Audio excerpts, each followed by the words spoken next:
Bonjour à tous et bienvenue dans La Capsule, le podcast de Kereis Solutions qui va à la rencontre des courtiers en assurance. C'est un produit à bas bruit qui nous intéresse aujourd'hui, un passage obligé pourtant pour quiconque veut acheter un bien immobilier. Pourtant l'assurance emprunteur, car c'est d'elle qu'il s'agit, a beaucoup évolué ces dernières années.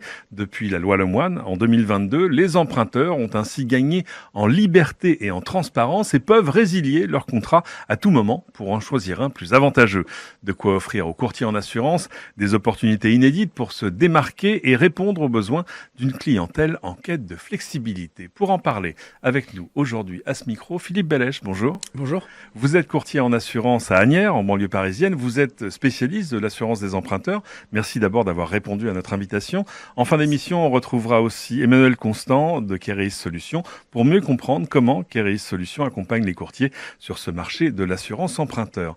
Philippe Bellèche, je le disais en introduction, vous êtes un expert de l'assurance des emprunteurs. Qu'est-ce qui vous a poussé à acquérir une expertise sur ce sujet, sur ce marché particulier ? C'est un marché en fait qui m'a tout de suite intéressé puisque l'emprunteur touche la majorité des personnes en France et ça concerne beaucoup de personnes.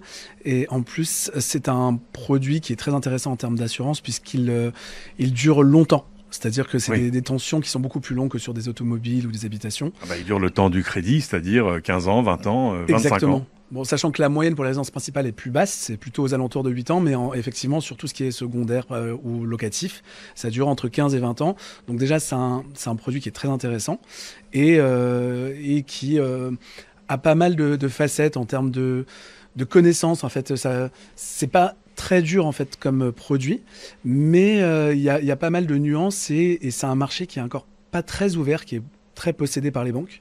On a beaucoup de marge par rapport à d'autres produits qui sont beaucoup plus compétitifs aujourd'hui, en fait, au concurrentiel en tout cas. On va y revenir. Vous avez à vos côtés 2 collaborateurs. Oui. Au quotidien, qui fait quoi ? Comment est-ce que vous organisez pour rester performant ? Alors en fait, j'ai une collaboratrice qui est là depuis le premier jour de la création de la société, qui elle est plutôt spécialisée. Depuis 5 ans environ. Alors la société a été créée il y a 10 ans. Ah oui, d'accord. Voilà, ça va faire 10 ans bientôt. Et en fait, elle est spécialisée plutôt sur l'assurance mutuelle et sur tout ce qui va être yard, donc c'est-à-dire les assurances auto, habitation, tout ça. J'ai un deuxième collaborateur qui gère quasi exclusivement que les parties assurance de dommages. Et moi, je suis spécialisé sur la partie emprunteur. Donc, je suis quasiment le seul à le faire dans le cabinet, avec d'autres produits comme la collective ou ce genre de choses, mais principalement l'emprunteur. Alors, vous avez une démarche commerciale, j'ai envie de dire, à 2 jambes. D'un côté, traditionnel, avec un peu de phoning, par exemple, mais aussi, et de plus en plus, au travers d'un site qui s'appelle AssureCompare. Lui aussi, il génère vraiment des leads au quotidien ? Il génère des leads, c'est-à-dire que certaines personnes nous trouvent assez facilement sur Internet, en essayant de comparer, en tapant par exemple comparer assurance emprunteur ou ce genre de choses. Donc ils nous sollicitent, alors ils vont pas souscrire directement sur notre site, mais par contre il y a notre numéro qui est assez accessible, donc soit ils nous contactent, soit ils laissent une espèce de fiche de recueil où il y a leurs besoins dedans et on les rappelle, ils ont une demande de rappel en fait qui est effectuée dedans via le site et qui n'est utilisée que par nous. Ce sont des leads exclusifs à notre société en fait. Ah oui. Ça représente quelle part de vos nouveaux clients ? Ça doit représenter à peu près 20%, je pense. D'accord. Donc voilà, c'est pas une majorité, mais c'est croissant. Puisque le reste de la clientèle, on va en parler probablement après, mais c'est plutôt au niveau du bouche à oreille, par exemple. Alors justement, c'est ça, le bouche à oreille, ça reste quand même la clé du succès, mais c'est quelque chose qui se construit dans le temps, c'est pas tout instantané. Au début, c'était pas du tout la même chose, et maintenant, de plus en plus, c'est que des appels entrants qui disent, voilà, nous venons de la part de un tel ou de monsieur, voilà. Et le but, c'est de montrer en fait qu'à chaque fois on est capable d'accompagner les personnes en termes de conseils et sur le type de produit et sur l'écart aussi de tarifaire qu'on pourrait avoir, mais ça se fait de plus en plus comme ça et maintenant ça représente 80% quasiment de mon chiffre en fait. Comment on développe, comment on maintient une relation de confiance sur un temps long avec ses clients ? La satisfaction client en fait, c'est vraiment ça. C'est les clients qui parlent d'eux-mêmes quand ils sont contents d'un produit, contents de ce qui a été fait, de la gestion de... En gros, moins le client a de choses à faire et plus la gestion, entre guillemets, est déléguée au courtier, et plus ils sont satisfaits et plus ils vont parler de vous, en fait. Alors, je le disais en introduction, la loi Lemoine en 2022 a été comme un détonateur sur ce marché de l'assurance emprunteur.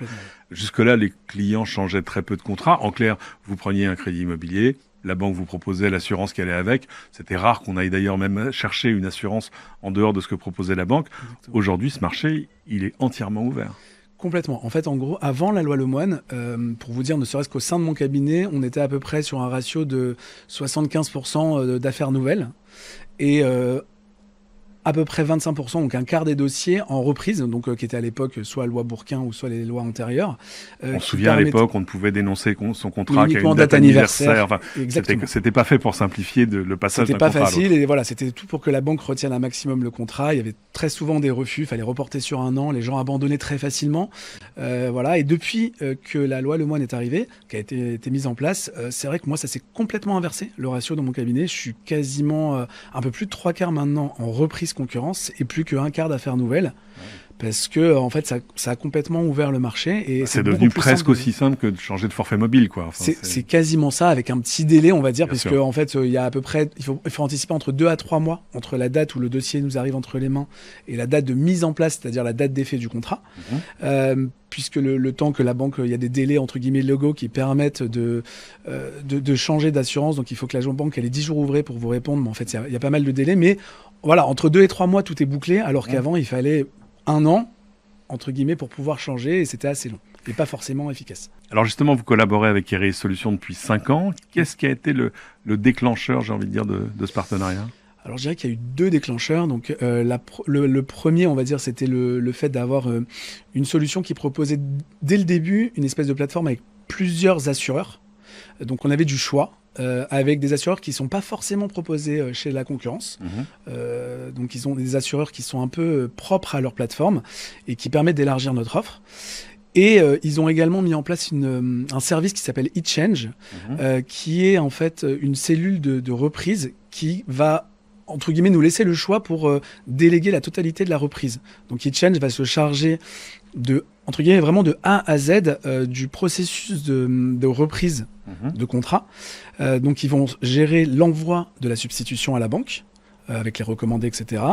Les éventuelles modifications qu'il y aura à faire, parce que des fois il peut y avoir une erreur sur le tableau en fonction du montant, en fonction de la durée restante, etc. Donc la banque, soit elle accepte, soit elle dit ah ben non, il faut modifier tel ou tel paramètre. eChange le gère également, et ça c'est pas tout le monde qui le fait, c'était un peu précurseur, ce qu'a fait Kereis. Et ensuite, il s'occupe éventuellement, et ça c'est quasiment les seuls du marché, des gens qui ont déjà une délégation. C'est-à-dire que la majorité des personnes vont prendre l'assurance de la banque, et donc il y a juste une résiliation à faire, mais de plus en plus on voit des gens qui n'ont pas souscrit avec la banque, qui ont pris un autre assureur, et donc là il y a 2 résiliations à faire, et eChange gère ça également, et c'est pas tout le monde. C'est quelque chose qui n'existe pas ailleurs sur le marché ? Ça existe, mais depuis peu. Mais Kereis était un des premiers à prendre également la gestion de la substitution, y compris pour les délégations d'assurance. Alors on le voit, tous ces outils digitaux font que l'assurance évolue très vite, tant pour les courtiers d'ailleurs que pour les clients. Du coup, comment est-ce que vous voyez le futur de votre métier ? Je pense qu'il va être de plus en plus digitalisé, donc au niveau des outils, des différences de comparateurs, surtout que les assureurs et les courtiers grossistes vont dans ce sens. Ils délivrent de plus en plus d'outils comme des API. Au début, c'était des iframes, donc c'est-à-dire des iframes, c'est un terme technique pour dire que c'était des espèces de petites capsules qui permettaient d'aller voir un seul site internet d'un seul assureur, et donc c'était très limité puisqu'on pouvait pas comparer plusieurs iframes entre elles pour un seul produit.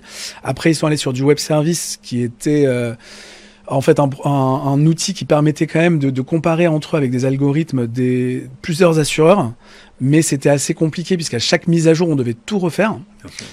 Et de plus en plus, maintenant, les assureurs arrivent vers l'API et qui nous permet de plus en plus d'avoir des modèles automatisés, et qui va arriver dans 5 ans, je pense qu'on sera à modèle généralisé dans ce sens. Ouais. C'est en clair que vos outils peuvent se connecter directement aux données de Kereis Solutions. Ils nous ont donné la main pour le faire, exactement. Ouais, ça, c'est vrai que c'est nouveau. Du coup, votre activité dans 5 ans, vous l'imaginez comment ? Je pense que le site internet et tout ce qui va être outils, on va dire outils informatiques, digitaux, etc., va prendre de plus en plus de place. Puisque les courtiers traditionnels, à mon avis, il va y avoir de plus en plus de parts de marché qui vont dériver. Les gens ont de moins en moins le temps, ont de plus en plus l'habitude d'aller sur les ordinateurs, sur Internet, sur les téléphones, sur les smartphones. Donc, dans 5 ans, je me vois vraiment avec fait, la typologie de clientèle qui va de plus en plus venir des réseaux sociaux ou peut-être des outils informatiques, sites internet, plutôt que d'être en contact direct, téléphone ou autre. Quel conseil vous donneriez aux courtiers qui s'installent et qui souhaiteraient se spécialiser dans l'assurance emprunteur aujourd'hui ? Il y a plusieurs conseils, mais en tout cas, on va dire que le plus important serait dès le début d'anticiper justement ce changement qui est en train d'arriver et qui va être de plus en plus important. C'est tout de suite de penser à la digitalisation, d'essayer au moins d'avoir un site internet, ne serait-ce que vitrine au départ, mais pour pouvoir essayer de récupérer un maximum de clients et de penser à inclure ces outils, puisque les gens vont de plus en plus regarder les sites internet, les comparateurs et autres. Bien, pour en savoir plus, on se retrouve juste après le jingle avec Emmanuel Constant de Keris Solutions. Bien, nous sommes rejoints par Emmanuel Constant, directrice marketing de Keris Solutions. Bonjour Emmanuel. Bonjour. Merci beaucoup d'être venu jusqu'ici. Vous avez écouté notre entretien avec Philippe Bellèche. Qu'est-ce que vous en retenez ? Oui, je l'ai écouté avec beaucoup d'attention et effectivement, Philippe l'a souligné tout à l'heure, la loi Lemoine a considérablement ouvert le marché de l'assurance emprunteur. Aujourd'hui, il est finalement assez simple de faire des économies à son client puisque tous les contrats d'assurance emprunteur individuels du marché proposent des tarifs inférieurs à ceux pratiqués par les banques. Donc en fait, il l'a bien dit, ce qui fait la différence aujourd'hui sur le marché, c'est la qualité du conseil, c'est l'accompagnement du client et c'est la capacité que va avoir le courtier à proposer très rapidement un contrat avec des niveaux de couverture adaptés aux exigences des banques. Alors ça, c'est pour l'expérience client, mais ce qui vous intéresse, vous aussi, évidemment, c'est l'expérience du courtier. Là, ce qui fait la différence, c'est quoi ? C'est la plateforme, c'est Échange ? Alors, c'est notre plateforme. Il a parlé de la marketplace assurance emprunteur tout à l'heure. C'est vrai que notre marketplace, on l'a enrichi depuis plusieurs années avec tous les retours d'expérience que l'on a de nos partenaires courtiers. Et aujourd'hui, je pense que c'est la marketplace la plus large du marché en assurance emprunteur qui permet en quelques clics au courtier de faire une comparaison entre plus d'une dizaine de contrats d'assurance emprunteur parmi les plus compétitifs du marché. Les plus compétitifs d'ailleurs et également les plus couvrants ou les plus adaptés quels que soient les profils des clients, les professions à risque ou moins à risque. Eh bien, écoutez, c'est très clair. Merci beaucoup à tous les deux d'être venus jusqu'à ce micro. Merci Philippe Bellèche. Merci beaucoup Emmanuel Constant. C'est ainsi que se termine ce premier épisode de la capsule. Merci à tous de l'avoir suivi. Épisode à retrouver sur vos plateformes de podcasts habituelles. Merci à tous et à très bientôt dans la capsule. Salut.